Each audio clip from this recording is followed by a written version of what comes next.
Good afternoon. Oh, I don't want to interrupt a good picture. No, please take the picture. That's great.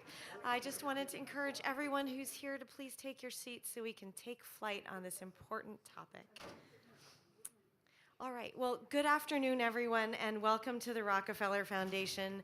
My name is Liz Yee, and I'm very honored to be here with so many of you distinguished guests. I am the Executive Vice President of Programs here, which gives me a chance to work and help lead and guide our strategy and partner with all of our grantees, and it really is an honor to have you here today. And I'm glad in particular to be here with our longtime partners from the Georgetown Institute for Women, Peace, and Security, and in particular, very honored to be here with Ambassador Marcus Lassen, the Ambassador and Permanent Representative to the United Nations from Denmark. We're going to hear from her in just a few minutes. And I also just want to thank so many of our friends and panelists who are here, and in particular to join and share their voice on this. For over a century, the foundation has been focused on equity and making sure that people have access to opportunity. And with all of the challenges that we're facing today, I think many people are delayed in particular because of climate challenges and other challenges in the world, and we need to make sure that we prioritize the needs and opportunities of the most vulnerable. And that's why I think we're all here, because we see what needs to happen for women and girls in the world that we live in today. And we know that women are not at the table, and billions of them live on the front lines of these challenges, and they're rarely in this room and in positions to lead and develop and drive those solutions. And that's not only unjust, it's also deeply ineffective. And I've seen it, and I know we all have. Women provide the backbone of their communities. We can build a more peaceful and just and world with opportunities for all of us and our children. And leaving them behind, leaving women behind, limits our ability to fight the needs and make sure we deliver on the needs for our planet. And so I'm really proud to be partners with you, Milan, with so many people in this room to make sure that we elevate women's voices, and your leadership on this is so important. Together with the Georgetown Institute for Women, Peace, and Security, we hosted the 2024 Global Women Leaders Summit in Bellagio in Italy, and I was honored to join Milan and so many of the other peace builders here today to make sure that we build a brighter future and make sure that women are at the table. And we're proud to keep partnering with you to make sure that we build on that momentum. And I'm excited today because you're going to hear from both the women, but also the findings and recommendations from the regional response networks that have come out of that from this Global Women's Leaders Summit. So I just wanted to say a huge thank you for joining us. Thank you so much to all of you for your partnership and your fight in making sure that we build a just world for all of us and making sure that women and girls are at the center of this. And with that, I want to turn it over to our partner, Ambassador Milan Verveer, the Executive Director of the Georgetown Institute for Women, Peace, and Security, to introduce our guests. Thank you.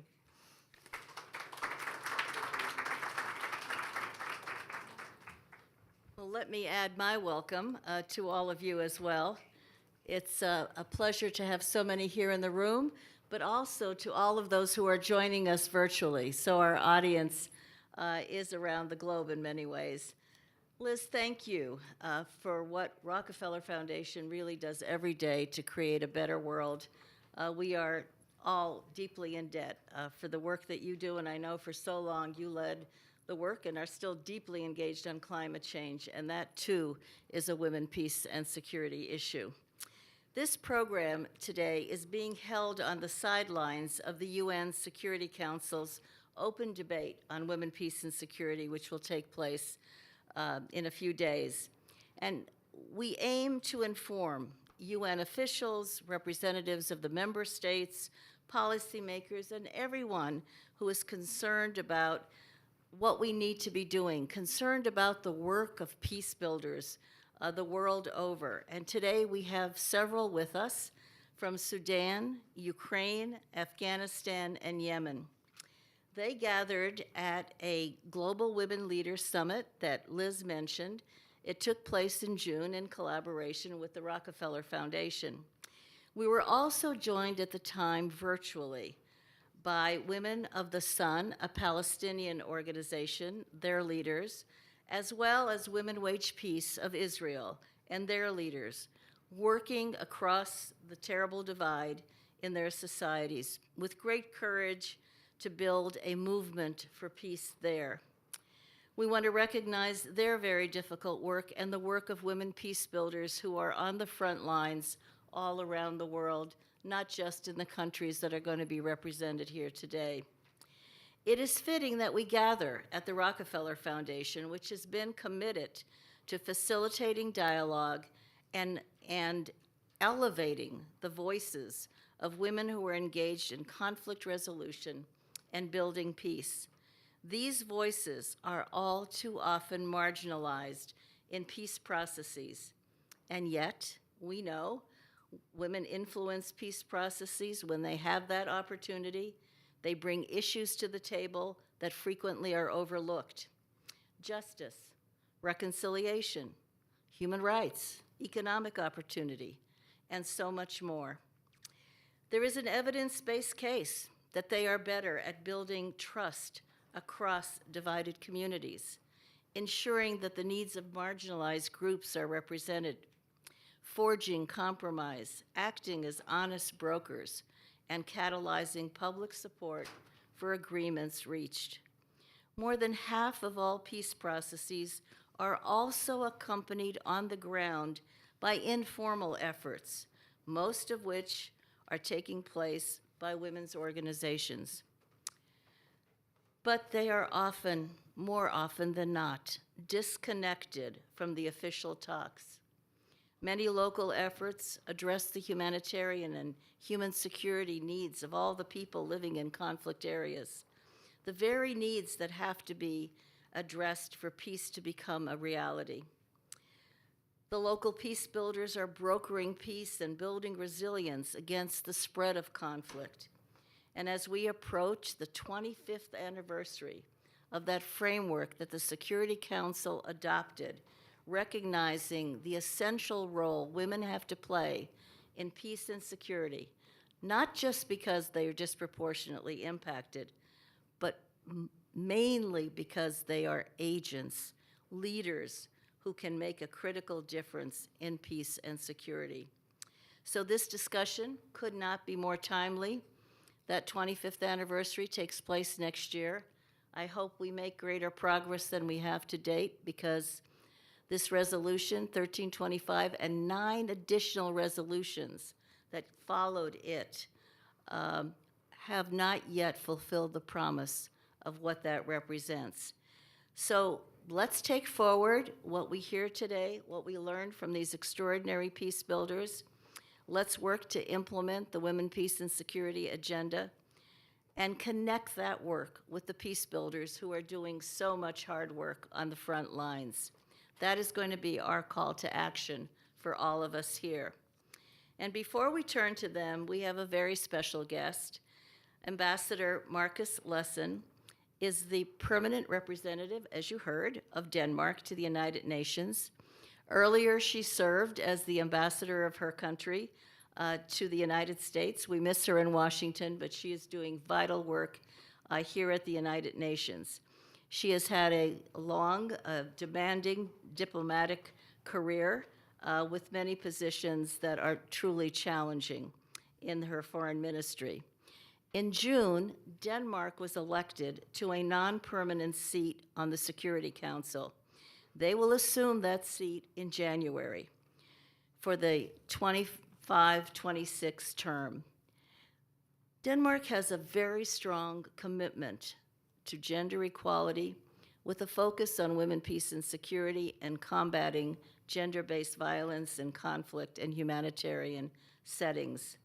Importantly also, they support local organizations and civil society organizations and recognize the very vital role they are playing. The Georgetown Institute for Women, Peace, and Security publishes an annual Women, Peace, and Security Index that looks at the well-being of women on 3 dimensions: inclusion, justice, and security. And we rank 177 countries because the well-being of women and the well-being of nations goes hand in hand. Those countries that are at the bottom, those are most particularly involved in instability, in conflict, in so many of the terrible things that need not to be happening. So guess what? Denmark is #1 in our rankings, and we're really pleased to have, worth applauding, to have the ambassador here with us. And as we were coming in, she told me that Denmark will have the presidency of the Security Council in March when all of us are back for CSW. So, Ambassador.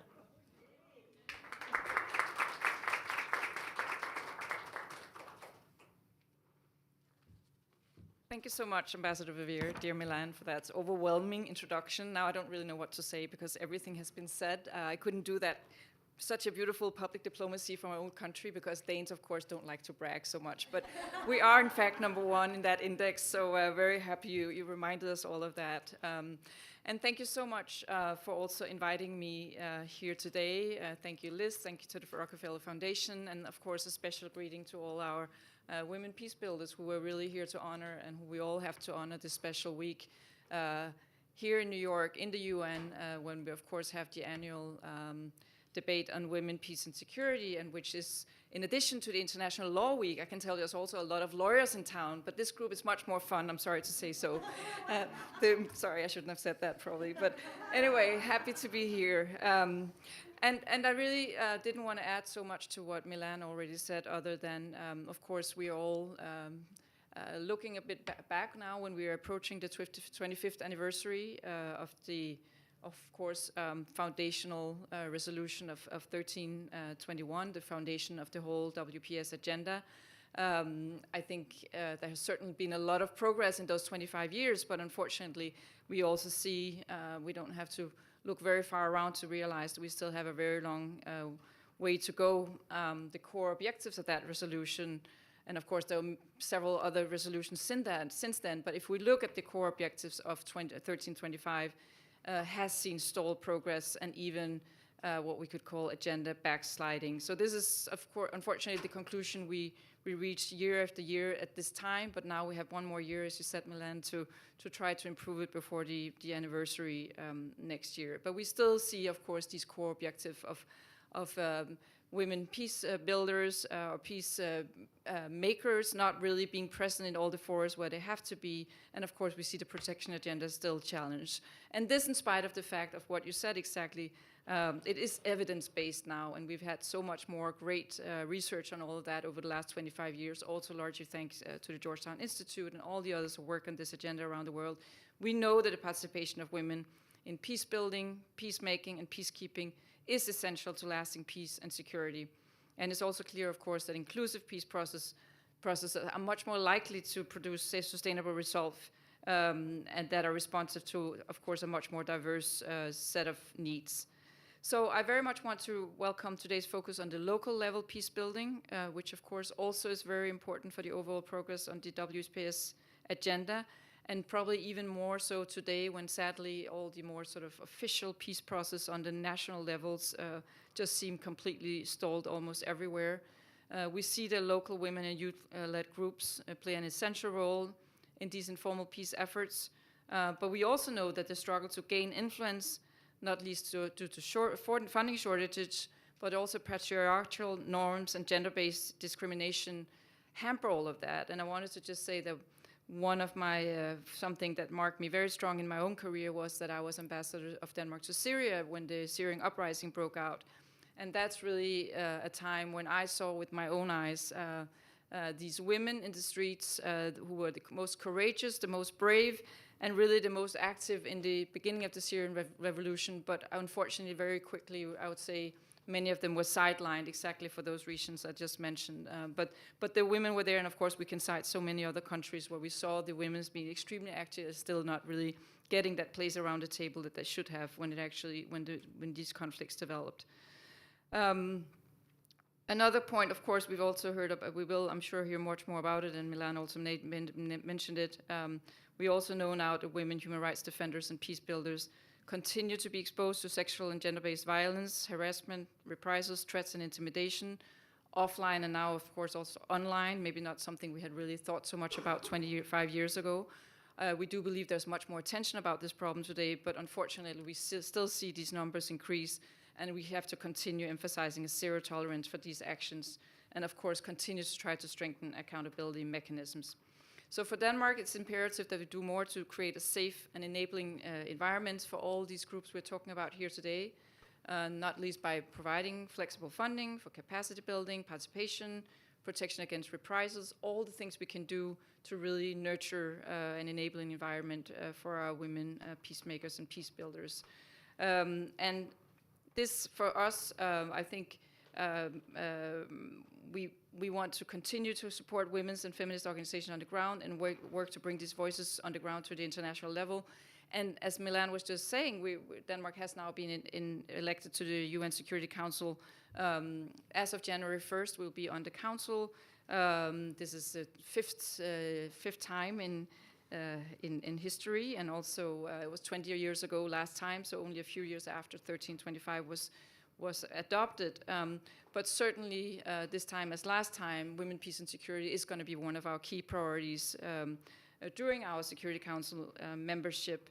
And we have actually just, I can announce that now because it just happened yesterday, we have just joined a group of Security Council members, the WPS Pledge, I think we call it, of the group of members who have all committed to promoting the WPS agenda during the Security Council term.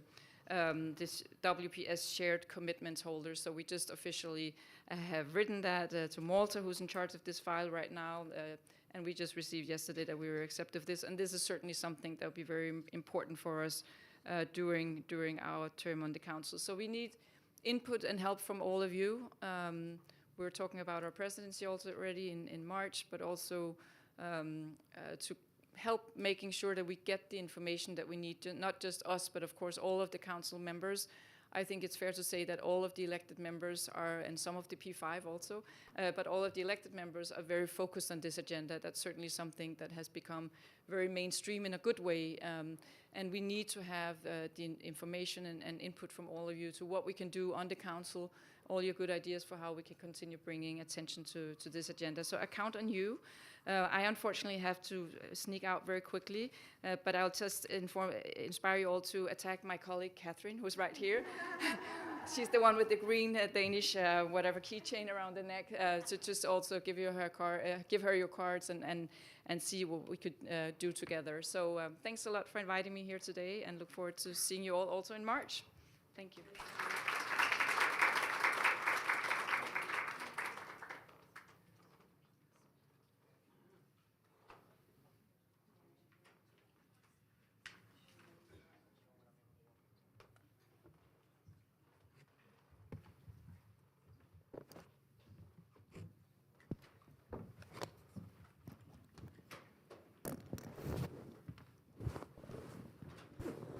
Well, now for the moment that you've all been waiting for, I'm sure. It was great to hear from the ambassador about the Security Council members taking the pledge, so to speak, on women, peace, and security. That's a very good sign. We're going to start this morning, or this afternoon, I'm sorry. I don't know what time of day it is anymore. Started early this morning, with Miriam from Afghanistan. Miriam Safi is the founding director of the Organization for Policy Research and Development Studies. She is on my far, far right.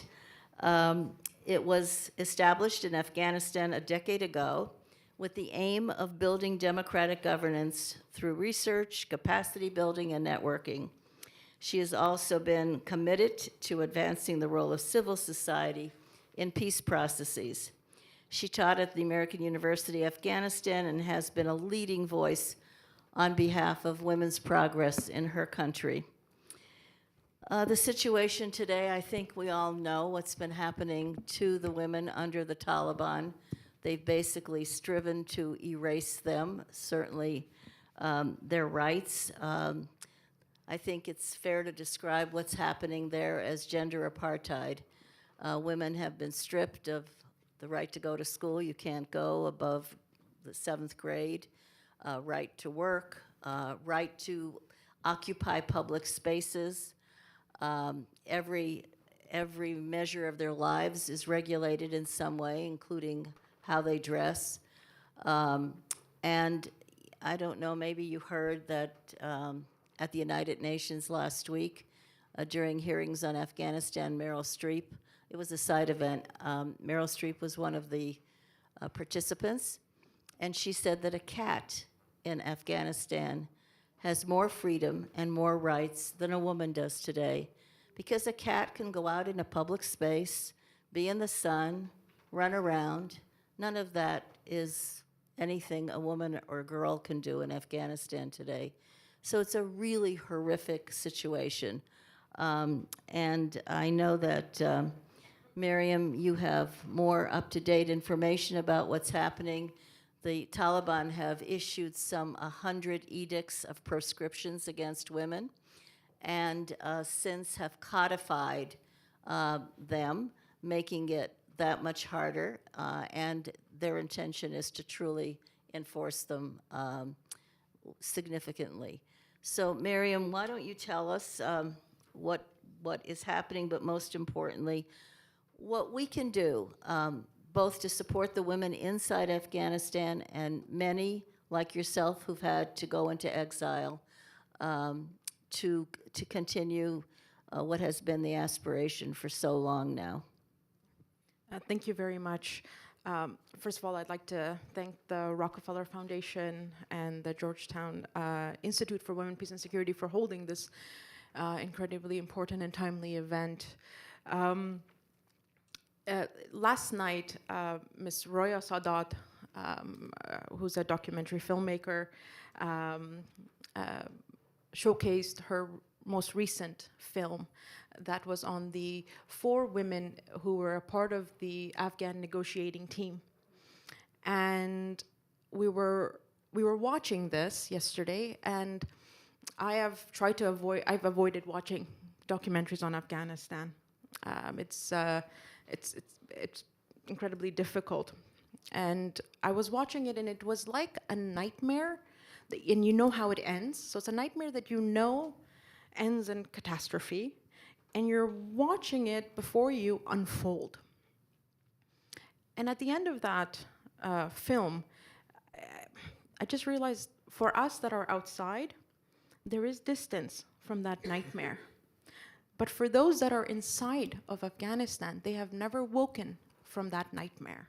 And it's just gotten worse and worse and worse. And when we're describing the situation of women and girls in Afghanistan, the best way I could describe is to share with you some of our findings at DROPS. We survey Afghan women regularly on a bi-monthly basis on all of these important issues we're discussing and debating here. And in January, we surveyed a little over 1,900 women in 26 provinces. And these are the findings, and I think these findings will give you an adequate idea of what those conditions are. 67% of our respondents said that the restrictions imposed by the de facto authorities amounted to systematic oppression and domination of women and girls. 61% agreed that the intention of these restrictions were to create a society where women and girls are subordinate to men. And 60% wanted the UN to formally use the term gender apartheid to describe the authorities' policies against women and girls. Systematic oppression and domination and the intention of domination make up the loose definition of gender apartheid. And that's what's facing women and girls in Afghanistan. The absence of a proper UN human rights monitoring mechanism, lack of political will by the international community and those within UNAMA for principled engagement, and the deprioritization of women's rights in negotiations, such as that which you saw in the Doha talks a couple of months ago, have all enabled the Taliban to create these very same dire conditions. The codification of these restrictions into the PVPV law, which is the Promotion of Virtue and the Prevention of Vice law, in August, further institutionalized these limitations on women's rights. Now, I'd like to go a little bit into the PVPV law to describe what this is exactly. The PVPV law, or the morality law, mandates harsh restrictions on women's freedoms, including dress code that demand full body coverings and the silencing of women's voices in public. Article 13 of this law equates women's voices to private parts, reinforcing gender discrimination and enforcing strict dress and behavioral codes. Now, when the PVPV law came out, we spoke to 20 women in 20 provinces to ask them how they saw the PVPV law, or the morality law, impacting women. So I'm going to read out to you what they said to us. So from Bamyan province, one of our respondents said, "This law will lead to the erasure of women from public life, reducing participation and increasing gender violence." Another participant from Badakhshan province said, "Women have the right to work and support men in Islamic contexts, but this law challenges our religious views and civil rights." Another from Kunduz province says, "Women face absolute silence, treated as incomplete beings who cannot function without a man's guidance." And another participant from Samangan province said, "While observing hijab is a personal right, this law suffocates our voice, cutting off our ability to speak." Now, since the implementation of the morality law, there have been severe restrictions that were enacted almost immediately on media, the banning of live political debates, and an escalation of dress requirements. Now, in terms of political live debates, it's very interesting. The Taliban issued a document with 64 or 68 names of those whom they approve to go on the live TV news debate shows. And in those 68, anyone outside of that is not allowed. So the news station cannot bring anyone outside of those people, and only those individuals are allowed to be contacted by the media. Women were banned from radio stations immediately in several of the provinces. And just yesterday, we found out that the national television station of Afghanistan has now been barred from any public dissemination. Now, this situation dispels any hope that the Taliban have changed. If you think the Taliban have changed, or being told that they have changed, or that there are some more amiable elements within the Taliban, it's wrong. It's a lie. It doesn't exist. There may be differences of views, but no one within the Taliban will get up against or stand against the leadership. So what does it matter to me how many disenfranchised members of the Taliban there may be at the end of the day if they're not willing to stand up against their leadership? So this whole idea of we can divide them and then rule them is nonsense. It will not work. And I think that members of the international community should stop selling that idea, because that is not a space for leverage, or it's not a space we can exploit at the end of the day. And I think it's setting us on the wrong course. It is critical to strengthen international accountability mechanisms, to document human rights violations, which UNAMA is not doing adequately at all right now. Countries engaging with the Taliban must incorporate human rights conditions into their diplomatic efforts. We've been saying this for the last 3.5 years. A lot of individuals say, well, what more can we do? Maybe we haven't put enough pressure. There hasn't been pressure to begin with, so how can we talk about more pressure? The international community in UNAMA has not put pressure at all. They have worked alongside the Taliban to ensure that they could remain in the country, to ensure that humanitarian aid can be delivered to segments of the population that is possible. But we haven't reached the point where we can say, well, we've exhausted all of this, now what can we do? No, we haven't exhausted anything at all. So I don't want to talk about more pressure. I just want to talk about pressure, which hasn't yet been enforced. Well, thank you, Miriam. We'll come back in the second round to talk about that point more significantly. Muna Luckman, who is sitting next to the left of Miriam, is the founder and executive director of Food for Humanity and the co-founder of the Women's Solidarity Network, Yemen's largest women's network. She's a peace and security strategist who is serving as the national coordinator for inclusion with the UN Envoy's mission to Yemen. Her work as an advocate for community-centered peace, addressing climate change and water security has found her mediating between armed tribes and trying to lead water projects. Muna, you do so much. You've been engaged for so long. Historically, the women in Yemen, very strong. During the Arab Spring, I remember so well that participating in the national dialogue, which set out a process going forward with the Constitution for women's rights. In fact, I remember at the time that the women who had really been in their homes hidden from the public square all came out. And one of the activists said to me at the time, she said, "The women have awakened and they will not go back to sleep." And here we are today. The women have no role in engaging in the official peace efforts that have been taking place since the current conflict began about 9 years ago. So the formal peace track is largely confined to the internationally recognized government in Yemen and the warring factions. Women have been excluded even though they are at the forefront of building peace on the ground and alleviating the suffering. So we are speaking to the international community here, trying to get our voices over to the United Nations. What should the international community be doing to support the women's movement on the ground and prepare them for an eventual recovery and a sustainable peace? Because it has been elusive, and I think maybe enough people don't know about what is happening or not happening in Yemen, as the case may be. Well, thank you, first of all, to everyone who's been a part of bringing us together here. I think this is one of the things the international community could do, is provide safe platforms for our voices to be heard.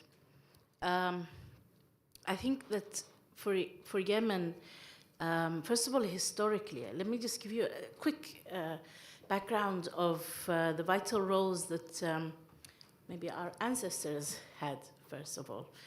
So as peacemakers in the tribal structure of Yemen, women were known as aqilat, which means, I think maybe in Sudan you have something similar, which is the wise women.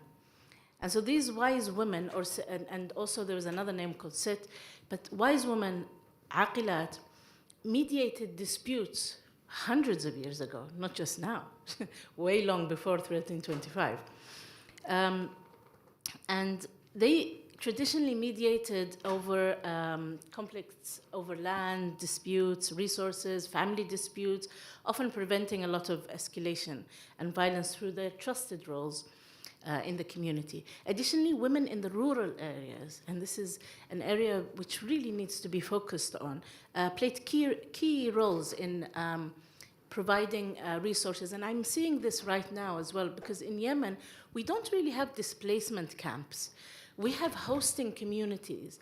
And the people, when they flee from the conflicted areas, they go to these villages where they have the hosted communities. And that's when much of the disputes also happen over water, over resources, over land, over just frustration also of being overwhelmed. So we're seeing now the same thing happening. The women are on the ground mediating. I might be just one of maybe hundreds. I was lucky, people knew about me. The international community started after many years focusing on what we were doing on the ground. But also from hundreds of years ago as well, Queen Arwa, she helped through her diplomacy during her reign, and she had wonderful quotes, and I would love for you to research a little bit on that, but I'll give you one or two of them. The throne belongs to the weak before the strong.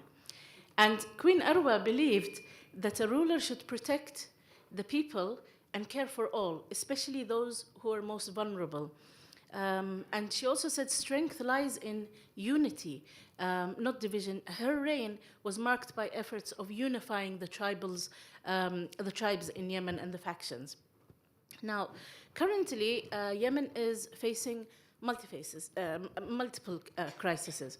The economic collapse, now we have the Red Sea, water being used as a weapon of war, water scarcity, mass displacement, degradation, food insecurity, you name it, we have it. And it's getting worse, and it's making the peace process, or the lack of, even worse. And the competing authorities on the ground, with the geopolitical parties as well who are supporting them, are making it even just impossible for you to get anywhere in any peace process. The peace process that we currently have had, not just in Yemen, but in general, needs to be redesigned, in my personal view. So these competing authorities are causing widespread insecurity. And these women on the ground, and the youth, I must say, and the youth are really mobilized by the women, they are working on multiple issues on the ground, things that we don't hear about. And prisoner releases, detainees, water disputes, everything. All of these issues are preventing more conflict, and it could have been much worse in Yemen. Sometimes people ask me, how come there still isn't the complete starvation of people? It's because people collaborate together in Yemen, and especially led by the women. Right now, we're facing multiple issues and threats for Yemeni women. It's not just the exclusion. I think peace processes, the way they are designed exclusive of not just the women, but even marginalized groups like the Southerners, like the youth, like the Baha'is, like the ethnic groups. It's not just about the women. It's inefficient. And we're not saying that local actors can work on their own and solve this whole problem.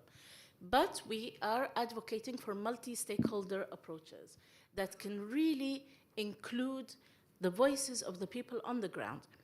And right now, we're facing so many issues against the women and threats.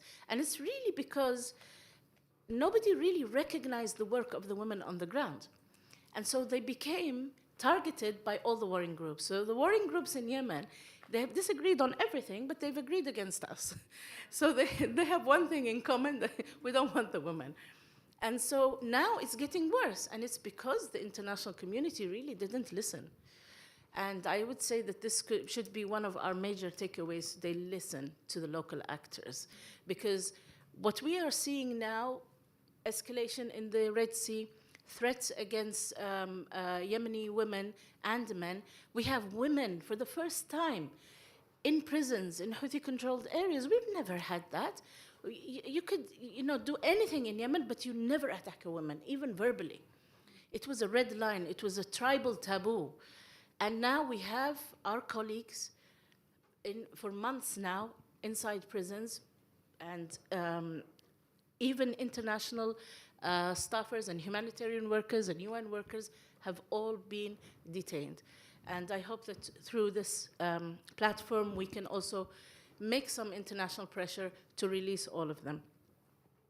So despite the Yemen's patriarchal society, I think that we have, during the Arab Spring, and the national dialogue in particular, we have already overcome so much of that patriarchal society. We already reached the 30% quota. We had a new constitution. We had so many elements of a new state building already happening. So it's not that excuse that we can still say it's a cultural thing, because frankly, it's not. When issues arise on the ground, the men contact the women. They know who to go to for solutions. So it's not a cultural thing. Yes, we have tribal norms, social norms, even in the South, which is not a tribal structure, but we still have norms and traditions. But that does not mean that frankly speaking, that the international community can just continue to say it's a traditional thing, the men don't want the women. Because it's actually the systematic exclusion of peace processes that's really also affecting us. During the national dialogue, we had a very unified international community. And the UN-led peace process really pushed hard. And the Yemeni men respected it, and they had, even the Houthi group had in their delegations women. And so I think it's a systematic thing or multi-issue, but we cannot just continue to have this excuse that it's... So perhaps now I have a little bit of hope, slightly from this new inclusive process with the UN Special Envoy's Office. It's a new strategy that's focusing more on bringing in grassroots. And so I think that was when, for me, it was music to my ears. Finally, they're starting to use the word grassroots. And that, in my view, is a huge leap, especially with the stalled peace process right now. Listening to the grassroots, bringing people from all over Yemen, from Socotra to Mahra, from Sana'a to Aden, to all over northern, southern areas, intergenerational. And with the geographical diversity, I think this was a huge step. It's not perfect. We're still not in track one. We're still not on the table. We need to be there. Women need to be there. Men need to be there. And other factions as well who have either been involved in the crisis or could be spoilers or could be part of the solution have to be there. So it has to be a multi-stakeholder approach.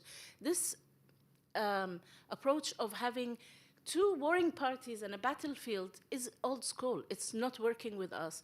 The nature of conflicts in the world have changed, and we need to change. Now I'll stop there. Thank you. It is old school, and we do have to change that because it's not working. Katerina Levchenko is currently serving as the Ukrainian government's commissioner for gender equality policy.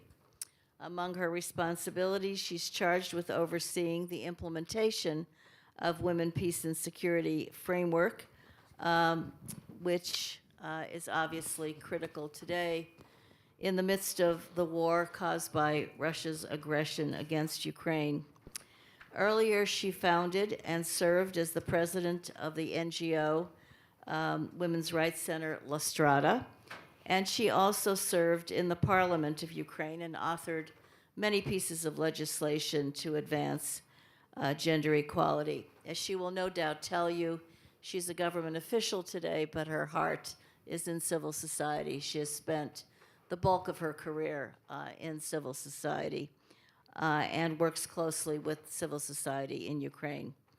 So, Katerina, as the pressure for peace negotiations seems to be growing, I don't know if it's taken on that kind of tension yet in Ukraine, but certainly on the outside, there's more and more talk about the need for negotiations and ending this war.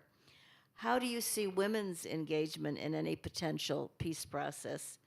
And again, how can the international community support Ukraine's women today, who are active, we might say, or should say, across the spectrum of activities, from the security sector to diplomatic advocacy to documenting war crimes, etc.?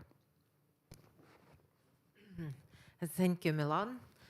Thank you for inviting me to take part in this discussion. Thank you for organizing this discussion. And not only this one, because it's like your permanent activity together with your colleagues from Institute to raise very important issues which really are in our hearts and in our souls. And we really need to be together. And just a short reflection, I'd like to say that I see a lot in common with Yemen, with Afghanistan, and maybe with your country as well. And I was thinking then, okay, Russia looks like Taliban, and they also destroyed the women's rights in own country, and they want to bring and they brought already to the temporary occupied territories the absolutely patriarchy, autocratic, imperialistic, and colonial vision of life and women's rights.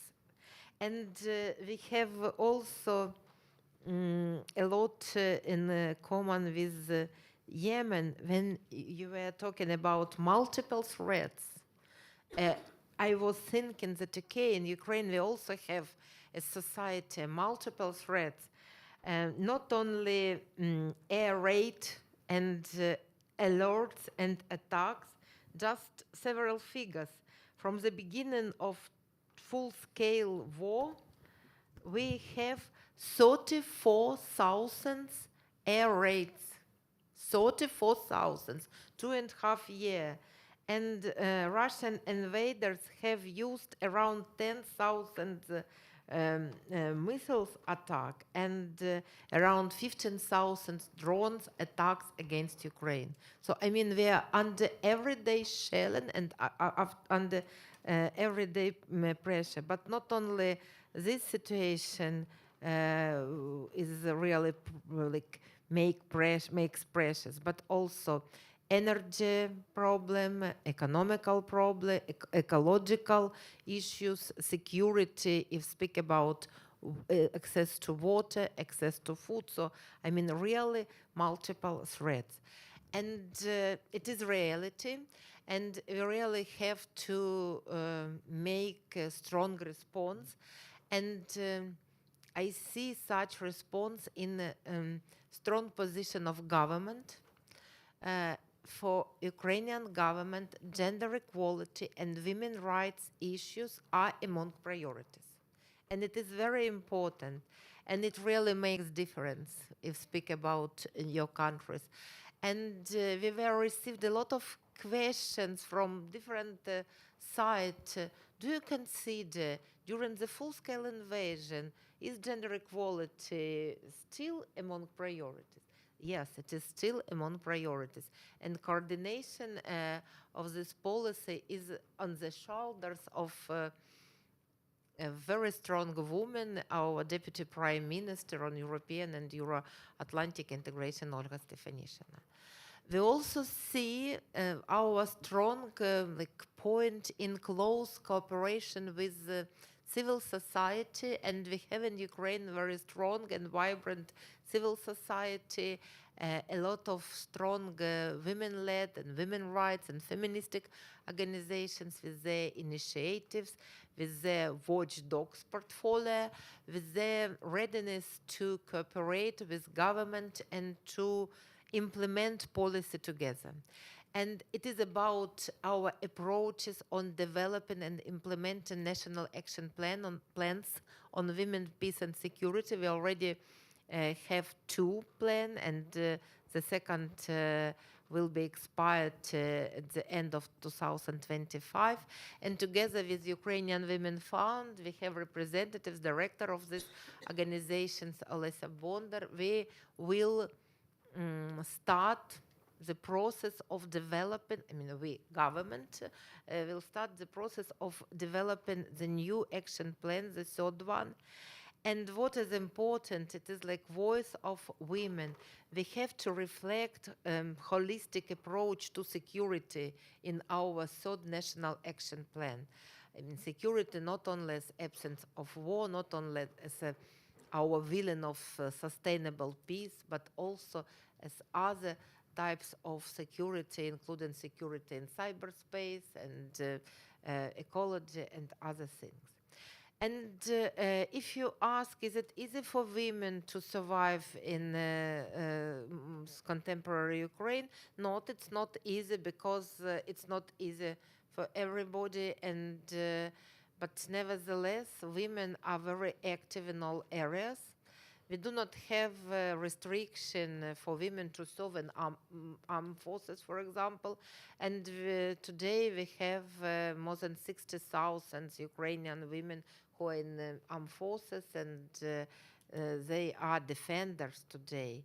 There are a lot of volunteers among women in all areas of economy, and new challenge, economical challenge. We have lack of labor forces due to migration, due to mobilization, due to necessity to defend countries, and women started to occupy more and more so-called traditional, if speak stereotypically, male professions like truck drivers, like subway drivers, like other technicals, bus drivers. We didn't have female drivers in Ukraine. And it's also like manifestation of our rights and our freedom and our possibility to work and to have voice.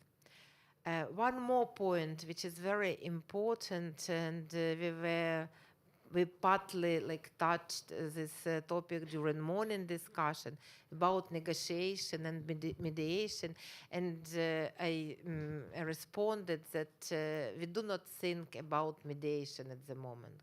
We do not think about such negotiation at the moment. If speak about two or another party of this war, Russia, because at the moment we think about victory, we think about security, and we think about surviving.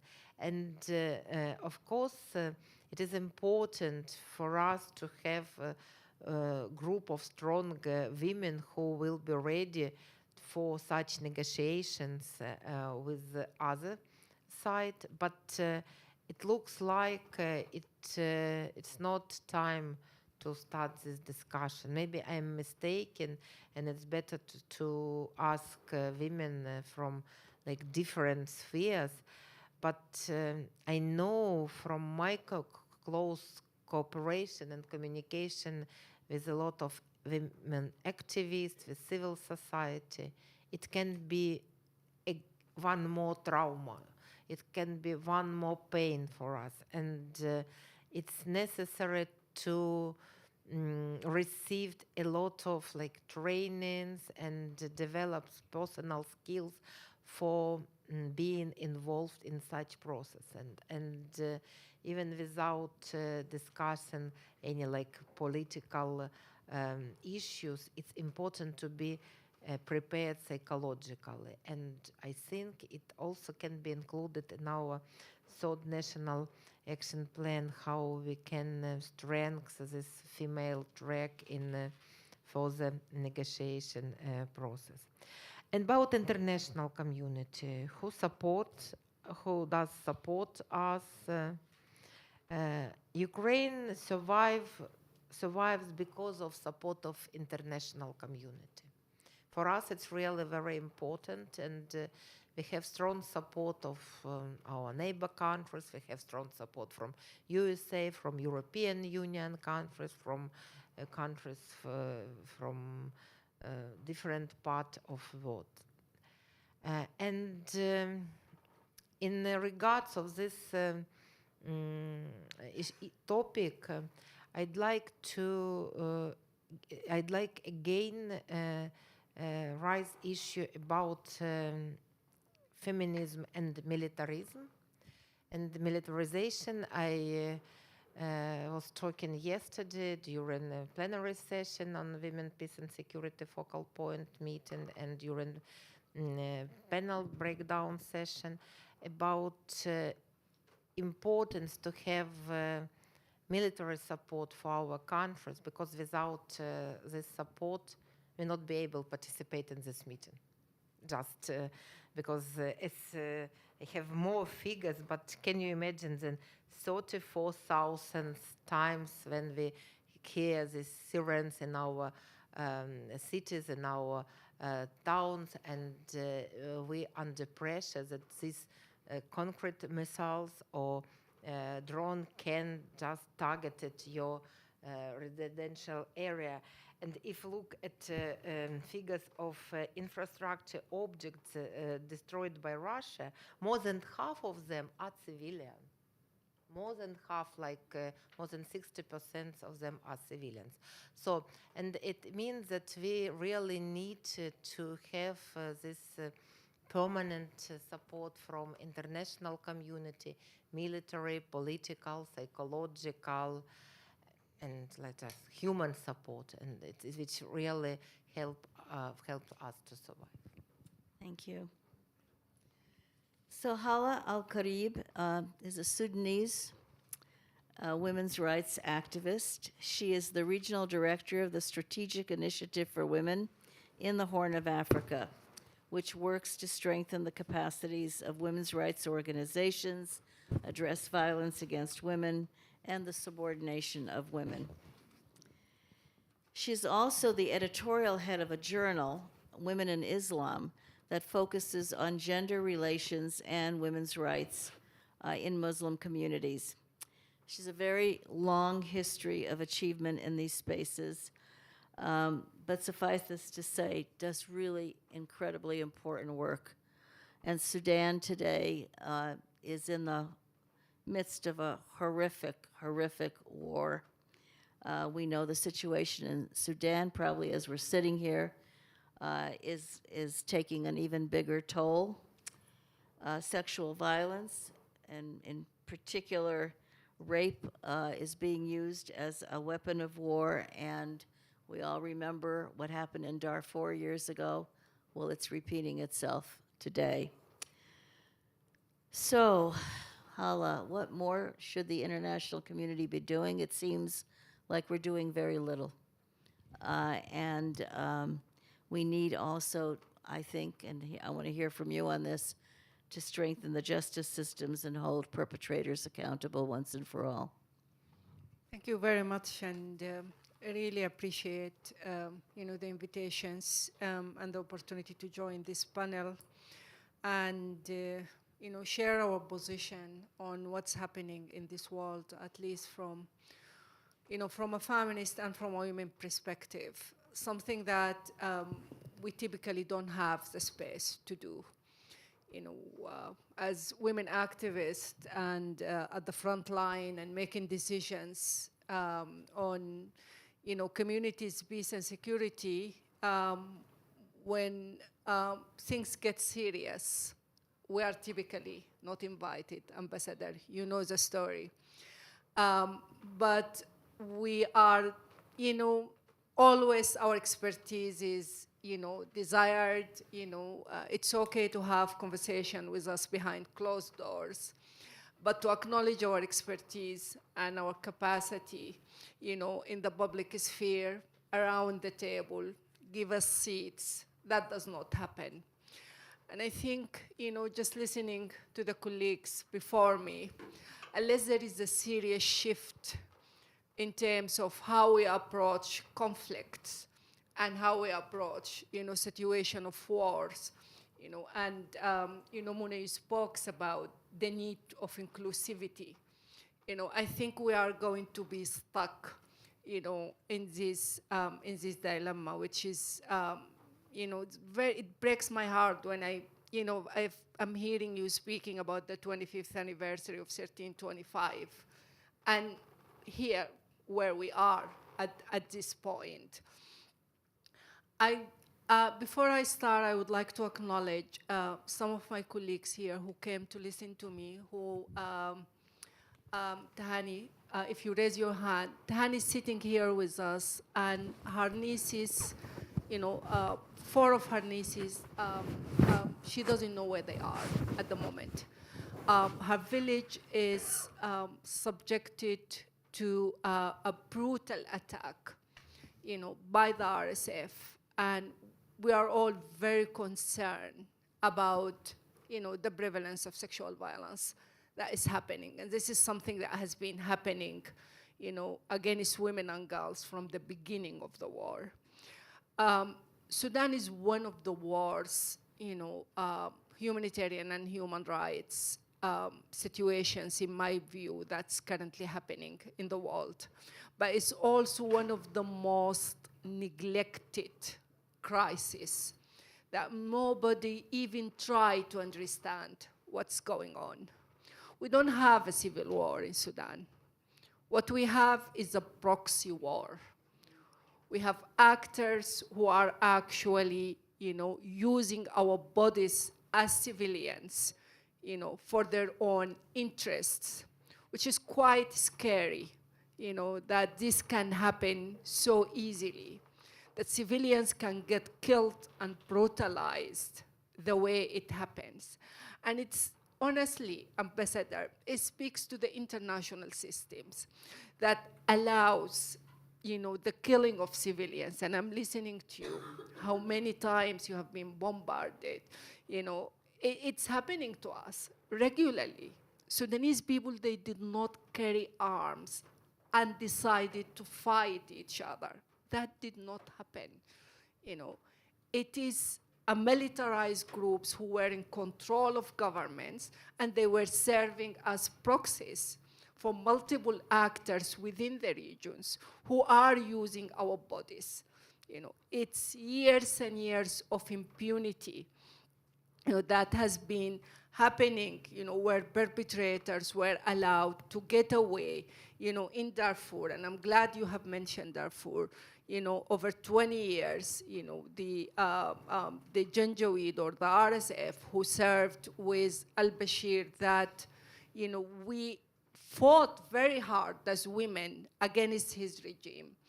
And we managed, to bring the regime down, but at the same time, the risk and the danger surrounding, our uprising was too much. And the support for our transitions by the international community was literally nil. It has been underestimated, the fact that a complex country like Sudan, the third largest country in Africa, is going through a transitions to receive such a minimal support. And as women, we have warned multiple times about the volatility of the situation, about the fact that, the leaders of the Janjaweed who has been exercising ethnic cleansing, who has been raping women in Darfur region, who has been enslaving women for over 20 years, cannot be part of the governance structure. But we were silent, and nobody listened to us, as usual, and we were marginalized. And we saw it happen. We kept seeing it happen. The fact that, a perpetrator being rewarded, and assume that they are not going to be subjected to any form of accountability, so they can do what they want. And this is what happened to us. The conflict in Darfur expanded to cover the country, the overall country. The sexual violence that we have been talking about and trying to address in Darfur right now, according to the World Health Organizations, there is 4 million Sudanese women who might be subjected to sexual violence. My organization works on documentations and response to sexual violence survivors. It is unbelievable what we see on daily basis. The nightmares that my colleagues are living through. You are not going to believe that we documented cases of 7-month children that has been violated. 5-year-old boys that is being violated, and sexually assaulted. Women in their 70s that's been sexually assaulted and violated. It's unbelievable how women's bodies have been used in this war in such a systematic way, to break down communities, to drive communities outside of their home, to terrorize communities. It's not only a war strategy, sexual violence in Sudan, it's a tool. Our bodies is used as a tool. the number of families who has to give away the little girls, 7 and 10 years old, because they don't have access to food, so that they can receive food from the RSF militia. The aerial bombardment and the nightmare that we're living through by the Sudanese army because they don't have sufficient military personnel. So they end up bombarding, communities who has nowhere to go. Right now, there is about 12 million displaced persons who were forced to leave their home in Sudan out of terror. We have more than 5 million people who are refugees across the neighboring countries, yet the least supported crisis in the world is in Sudan. I was so shocked when I heard the UNFPA, because we have been really concerned about the lack of support to sexual violence survivors. Until now, we don't have specialized hospitals. We don't have, and 80% of the rape cases that we have documented is gang rape. So many of the cases require surgical procedures and medical interventions. And until now, there is no specialized hospital, there is no clinic, there is no support, for women's sexual and reproductive health. And we were told that the UNFPA is shortage 70%, they have shortage 70% of funding to Sudan. 70%, that means there is nothing for us. And no wonder, we have, as women organizations, we are struggling to access resources and funding. We seek donations from our community to purchase the protocol and the antibiotics that sexual violence, victims and survivors, they need. My colleagues on the ground, they would tell me, we don't know what to do. We have nothing to give to the women survivors of violence because we are not supported.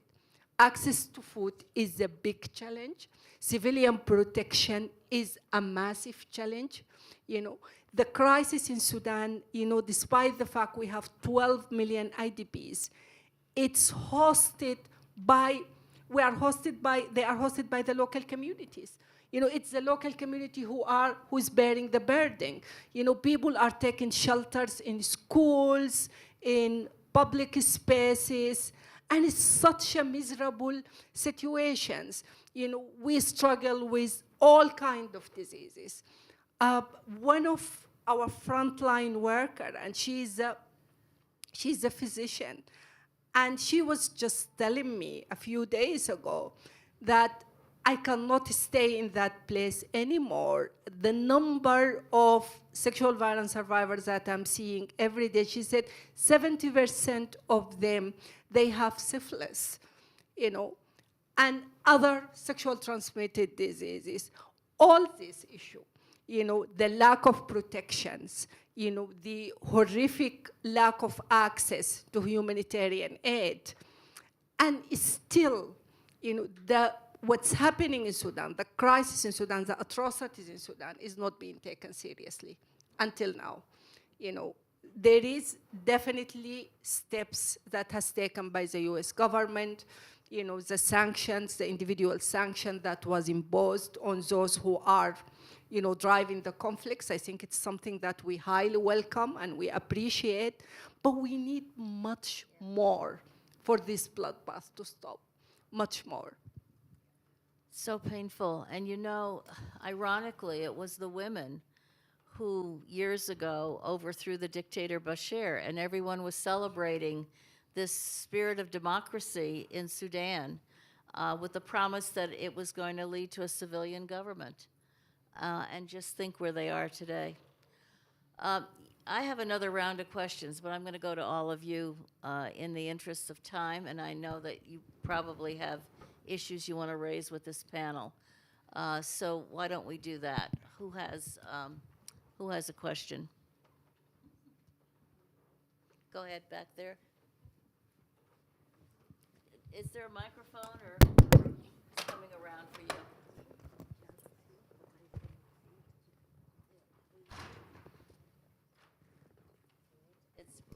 back row on that side. Can you raise your hand? Yeah. Yeah, thank you. It's painful to hear of the panelists, three of the four have UN special missions or peacekeeping missions that have been in the country for years. I mean, Sudan, first since 2005? I mean, 20 years worth, you can go around. And I hear from each of you the plea for, there seems to be a disconnect with the needs you've articulated. And one of the things, I'm a long-time UNer for over 3 decades in 6 peace operations, so I know what it's like on the ground. But the thing that I feel is a big disconnect on the international plane is that Security Council meetings on missions, the periodic reporting, maybe you have one token civil society briefer, and that briefer is allocated 5 minutes or so like the others. I don't think that the Security Council is hearing in depth about the situation, even the extent to which you've spoken. And area formula meetings, as we all know, are not recorded meetings. There's no official record for the public to read. And often Security Council members send lower level, not ambassadorial level, to area formula. So my question is, doesn't there need to be, I wrote an article before the 20th anniversary on the lack of implementation, and it doesn't seem like anything's changed. And I'm convinced that the council just doesn't receive unadulterated information from the voices of women on the ground to the extent they need. And with the page limitation on reports of the Secretary General, I was in charge of, with certain missions, you have to condense what you put in on women, et cetera, so they don't get it through the written reports either. Is there I'd like to ask the question, so therefore, isn't it time to rethink this very fundamental issue of whether the Security Council is receiving adequate information straight from the voice of women on the ground and recorded information? So that's a question I have, because you spoke about the UNAMA not serving, the exclusion, Yemen, Sudan, successive missions, and now, the withdrawal. So it seems like the Security Council needs to have a rethink, in my view, on it's just not getting enough of information. The informal expert group, we know, is more of a closed mechanism. And so that's my question. I mean, do you think we can just go, as we approach the 25th, isn't it time to rethink how information from women, I would propose at the 25th anniversary, where we listen to about 10 hours worth of prepared statement from capitals, those could be distributed, but each state should give their 3 to 5 minutes to a civil society representative to appear in the council, and their official statements can be distributed alongside to hear the voice. Thank you. Thank you, Nina. I think that's a really good point, and we should put our heads together about the best way to get this information across. Do any of you have a reaction? Go ahead.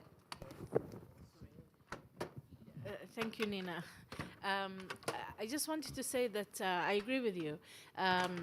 It's been my personal experience. It's been very ad hoc.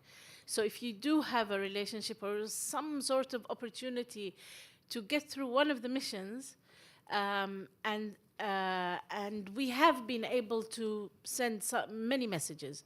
Actually, my group, the Women's Solidarity Group that I co-founded with women in Yemen, through the Peace Track initiative, we were sending a monthly summary of what's happening in Yemen: security, political, economy, everything. And it was summarized because we knew that the big reports were. So some of the missions were kind of active and engaged, and they did take some of our messaging. And when they did, we saw some sort of movement happening in the council, but it was very ad hoc. So 1 month somebody will listen to you, and then the rest of the 2 years nobody is listening. So I do agree with you, and I think that some of the meetings need to be also documented, definitely, because I know for myself, I've been briefing the council for many times, and not all of those times were documented. Yes, good point. Yeah, I really appreciate the points, and I also appreciate what you were saying, that it's, and I did brief the council more than once it's valuable and important, but it's also very complementary. It looked like an afterthought. It's not something to really be taken seriously, and integrated into the main agenda. And I think regarding Sudan, I think one of the biggest mistakes the Security Council has, done, in my view, is the cancellation of the African Union UN mission in 2020, in Darfur. It was such a critical mission, and this is basically what I was talking about in terms of lack of support of the transition. Because it was really an important mission. It was a region that has multiple armies. Sudan has never undergone any process of demobilizations. So the flow of arms was still going on. And I really appreciate, the minister notes on the engagements of women on the security sector. It's critical. This is something we learned the hard way, that we should not be excluded from these conversations. So absolutely, your point is very well taken. I'm thinking about what the ambassador said when she was here and about the pledge that many of the security members are taking on a commitment on WPS.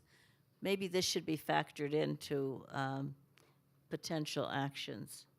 Very good point, Nina. Thank you. Anybody else? Questions, comments, reflections? Please. Hi. First of all, thank you so much for the organizer for such a great panel. My name is Raja Telli. I'm from Syria. I'm representing Center for Civil Society and Democracy in Syria, and I'm a member of the Women Advisory Board. We heard from the panelists about the missing people, and it's actually maybe a recommendation and request from you, Ambassador Milan.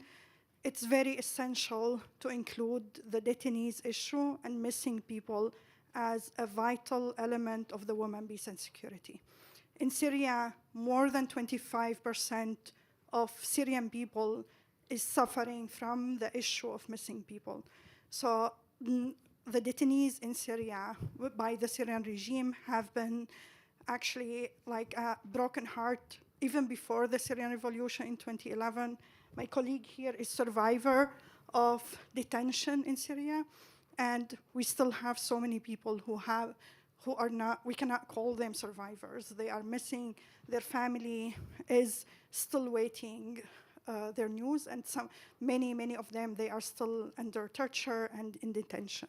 So it would be great by the 25th anniversary to include missing people and the detainees as one vital element of the women, peace, and security. Thank you. Thank you very much. Anyone else?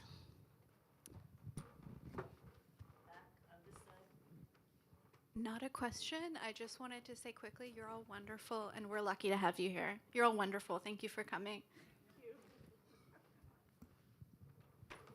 Anyone else?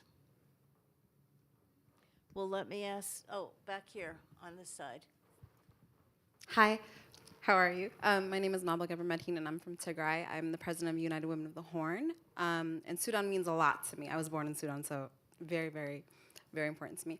I wanted to know your thoughts on the African Union, everyone's thoughts really, but specifically yours. As a Tigrayan woman, my community and I have felt very, we're upset with the African Union. We feel very forgotten, very unheard, especially when it comes to women's issues. So I'd love to know a little bit more about your opinion on it. Thank you. Yes, absolutely. Thank you very much for your questions. And, it was also, I just would like to mention that, before the war started, Sudan was hosting, I think, over 6 million refugees. And there is considerable number from Tigray. Yeah, at the time, so we also have seen a lot of horror, when it comes to, women refugees and their suffering, and the fact that it was really complex to help women to exit and to where, and many are still stuck actually at the borders in Sudan. They don't know where to go.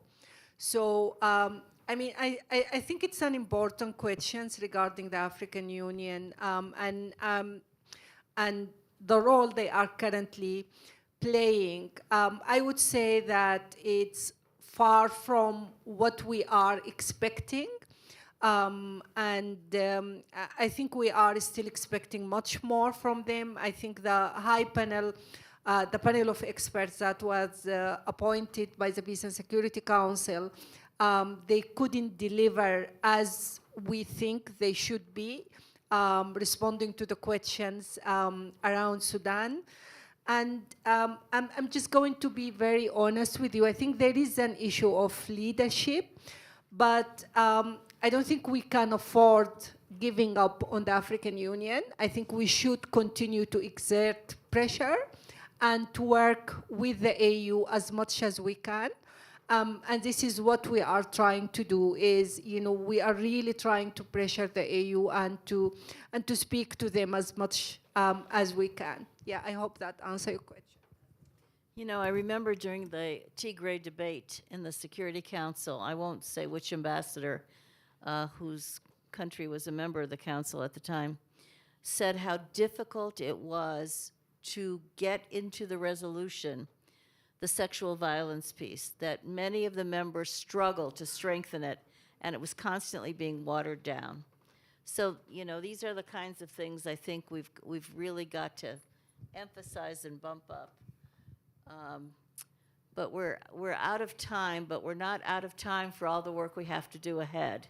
So I'm going to count on all of you in whatever capacities you have to recall what you heard on this panel as you go forward, and do everything you can to change the situation for the better, because there is a lot to do and a lot that isn't happening that should be happening. So I want to thank all the panelists, so please join me in thanking them for what they do every day.